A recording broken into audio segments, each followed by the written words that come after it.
تو میں نے اس وقت اسمبلی کا ممبر تھا, میں نے بڑی میں نے بڑا کوشش کی کہ یہ بچ جائے, لیکن یہ یہاں پر امریکن سینٹر موجود ہے, برٹش سینٹر موجود ہے, لیکن حفیظ صاحب یہاں پر بد نصیبی کہ ہم نیشنلزم کو پروموٹ نہیں کر سکے. سر اس کی بڑی وجہ یہ ہے کہ ہمارا آئین بھی کوئی رکاوٹ ہے, اس میں بھی کوئی بہتری کی گنجائش ہے, کیونکہ آئین یا اس طرح متنازع کسی چیز کو چھیڑنا یہاں پہ وہ کہتے ہیں کہ وہ بھیڑوں کے چھتے میں ہاتھ ڈالنے کے برابر ہے, کیونکہ لوگوں کو اتنی ایجوکیشن نہیں ہے. اور آپ کیا کہتے ہیں کہ اس آئین میں کوئی آئین کا پہلی بات ہے کہ جب 1956 کا ہمارے پاس تو آئین نہیں تھا, جب پاکستان بنا اس وقت ہم نے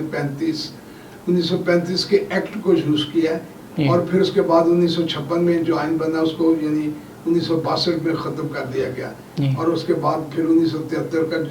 جسے کہتے ہیں متفقہ آئین ہے, اس میں مائنورٹی کے نمائندہ کوئی نہیں تھا. 56 میں بھی کوئی نہیں تھا, 62 میں بھی کوئی نہیں. پھر 18ویں ترمیم جو بنی ہے, 18ویں ترمیم میں بھی کوئی مائنورٹی کا نمائندہ کوئی نہیں. اب یہ کہ یہ 30 سال ہو گیا, تقریباً 30 سال کہ مائنورٹی کی جو اسمبلیوں میں نمائندگی ہے وہ نہیں ہے, جس کی وجہ سے جو لوگوں کے اندر وہ جو ہے احساس محرومیت تو ویسے ہی ہے ہی, مائنورٹی کی ہمیشہ ہوتی ہے, کیونکہ یہ ایکول رائٹ کا نعرہ لگاتے ہیں. کیا مطلب اس ملک میں کوئی مائنورٹی کا آدمی کوئی پرائم منسٹر یا پریزیڈنٹ کا الیکشن لڑ سکتا ہے؟ لڑ سکتا ہے؟ نہیں لڑ سکتا. تو پھر ایکول رائٹ کا نعرہ کیوں لگاتے ہیں؟ اور پیپلز پارٹی میں جو لوگ ہیں پھر 5% کوٹے کی بات کرتے ہیں. دیکھیں نا سر, پیپلز پارٹی میں تو آپ بھی وزیر رہے ہیں, وہاں پہ آپ نے لیکن میں انڈیپینڈنٹ رہا, میں کولیشن میں گیا تھا. میں نے اس وقت پارٹیوں کو, سب پارٹیوں کو ہرایا. میرا جو نشان تھا وہ نلکا تھا, اور باقی نشان جو IGI والے تھے وہ سائیکل نشان تھا. جو پیپلز پارٹی ان کا تیر کا مقصد یہ ہے کہ میں اپنی قوم کے سر پر, میں پہلا ایسا پاکستان کا کرسچنوں کی طرف سے ہوں کہ جو مطلب ہے کہ انڈیپینڈنٹ مسیحوں کی طرف سے ریزرو سیٹ پر الیکشن لڑا ہے. اور خدا کا شکر یہ ہے کہ پورے پاکستان سے میں سندھ سے ٹاپ کیا, پنجاب سے ٹاپ کیا, بلوچستان سے ٹاپ کیا, سرحد سے ٹاپ کیا, وفاق سے ٹاپ کیا. ایک بات یہ ہے کہ جو میثاق کے حوالے سے ہے یہ بہت ہی بڑی بات ہے, اور قائد اعظم محمد علی جناح کی جو 11 اگست 1947 کی تقریر ہے اس پہ بھی عمل نہیں ہوا ہے, اور اس پہ زیادہ تر ڈکٹیٹروں کے دور میں زیادہ تر وہ بین ہی رہی ہے وہ تقریر, ابھی تک وہ اس کا صحیح اسپرٹ ہم تک نہیں پہنچا ہے. تو اس کے بارے میں آپ کیا کہیں گے کہ 11 اگست 1947 جو قائد اعظم کی یہ ٹھیک ہے, قائد اعظم کی افکاروں کا ڈے منانے کی بجائے اس پر عمل درآمد کیا جائے. ڈے دیکھیں, اگر افکار انہوں نے کہے تو یہ کہا جائے کہ ڈے منایا جائے, لیکن پریکٹیکل آپ کچھ بھی نہ کریں. تو اور اس میں تھوڑی سی پرابلم یہ ہے کہ 11 اگست کو ایک ہم منائیں گے تو 14 اگست جو ہمارا نیشنل ڈے ہے اس میں ہماری وہ جو جذبہ ہوتا ہے وہ ٹوٹ جاتا ہے. اب کوئی مطلب ہے کہ مائنورٹی اور میجورٹی میں ایک نیشنل ایک ڈے تھا, اب مارٹن لوتھر کا جو ڈے ہے وہ الگ ہے, اور جو امریکہ کا جو 4 جولائی ہے وہ الگ ہے. لیکن یہ کہ اس کے نزدیک بالکل 2-4 دن کے فرق میں کرنا, تو میں سمجھتا ہوں کہ ہمیں جو میں نے جو تجزیہ کیا ہے, یہ میرے پاس 3 کتابیں ہیں, تو میں نے اس پر مساق جو ہے یہ مساق مدینہ پر میں یہ سمجھتا ہوں کہ ہمیں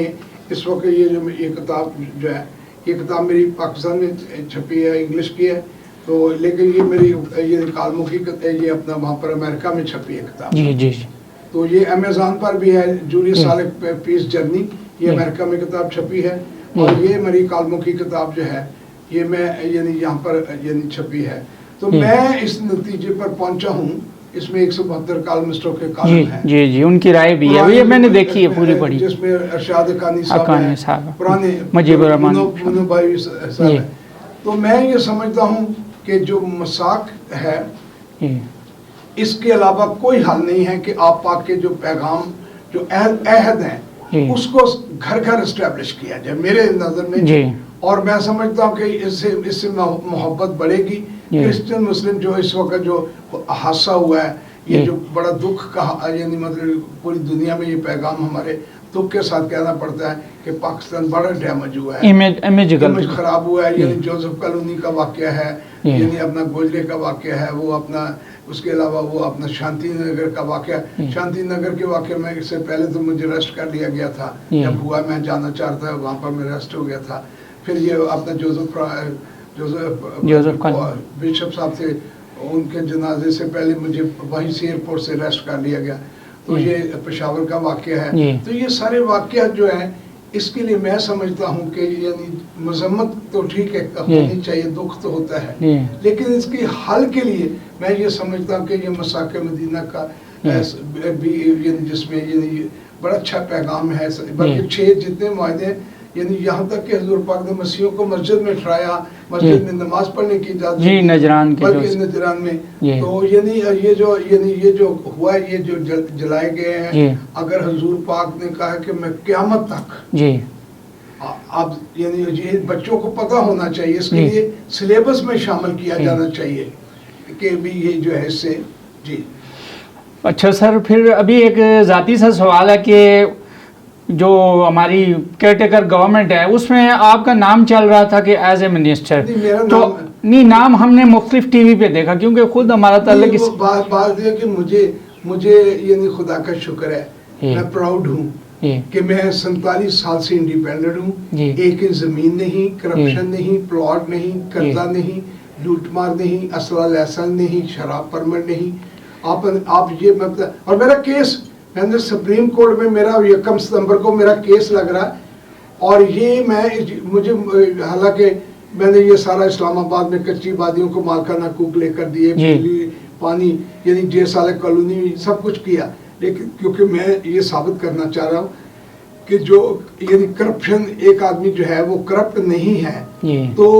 اس کے جب آپ مجھے پریزیڈنٹ کا الیکشن بھی نہیں لڑنے دیں گے, آپ پرائم منسٹر کا الیکشن نہیں لڑنے دیں گے, تو مراد جو آخری مراد ہے وہ نہیں ملتے. تو جو میرے جیسا آنسٹ آدمی ہے وہ جب ایک یعنی کرپٹ نہیں ہے, تو میری تو جو ریس ہے, میں نے 33,000 پولنگ اسٹیشن سے الیکشن لڑا, میرے پر کم از کم جو میں سمجھتا ہوں میں اپنے اس وقت میرے پیغام سننے والے جو امریکہ میں ہیں, کینیڈا میں ہے, آسٹریلیا میں, نیوزی لینڈ میں, جہاں اس وقت کم از کم برطانیہ میں ہیں لوگ, پاکستانیوں کی میں بات کر رہا ہوں, کم از کم مجھ پر 2 ارب روپے کی, پاکستانی 2 ارب روپے کی اندازاً کم از کم مجھ پر انویسٹمنٹ ہوئی ہے. اس کی وجہ یہ ہے کہ ہلکا کیونکہ پورا ملک ہونے کی وجہ سے میں انویسٹمنٹ نہیں کرتا, بلکہ لوگ جو ہیں وہ خرچ کرتے ہیں, اپنے پیسے انہوں نے خرچ کیے, اسی لیے میں نہ بکا ہوں آج تک, نہ آج تک مجھ پر کوئی کرپشن کا الزام ہے. خدا کا شکر ہے کہ میں پاکستان کے لیے کیونکہ مجھے یہ سمجھ آ گئی ہے کہ یہ میں پاکستان کا مالک ہوں, اس لیے مجھے یعنی اسی لیے میں لوگوں کو بتاتا ہوں کہ افراد کے ہاتھوں میں اقوام کی تقدیر, ہر فرد ہے ملت کے مقدر کا ستارہ. تو میں باہر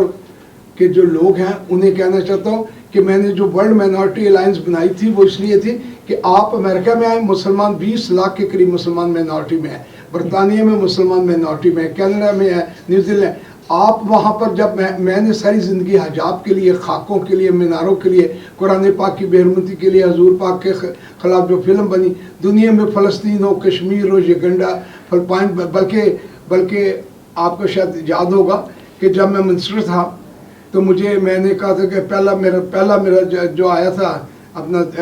یعنی سال یعنی کرسمس, تو مجھے بہت سارے ورکروں نے کہا کہ جی جشن ہوگا. میں نے کہا بوسنیا میں جنگ لگی ہوئی ہے, لہٰذا میں تو وہاں پیس پریئر کرنے کے لیے جانا ہے. تو میں نے بی بی کو سے الاؤ کرنا چاہا, بی بی نے کہا نہیں, آپ اس خطرناک حالات میں اجازت نہیں میں دے سکتی. میں نے کہا جی میں ریزائن کر سکتا ہوں, لیکن میں نے بوسنیا جانا ہے, اور فیصلہ بھی یہ ہے میرا کہ میں اگر میں اکیلا جاؤں گا تو میری پیچھے مسز اور میرا بچہ روئے گا, اگر میرا مسز کو لے جاؤں گا تو بچہ تو میں نے کہا اگر جائیں گے ہم تینوں جائیں گے, اور جب آئیں گے تو ہم تینوں. تو جب وہاں گئے تو بوسنیا سے وہاں پر وہ اسپیشل چارٹر پہ لکھ کر انہوں نے یعنی ایک لائف رسک کا بلٹ پروف جیکٹ پہنی, ہیلمٹ پہن کے, ہم چھوٹا سا جہاز تھا, اس میں 2 ڈرائیور تھے اور ایک کوئی میرا خیال لکھاری تھی وہاں کی. تو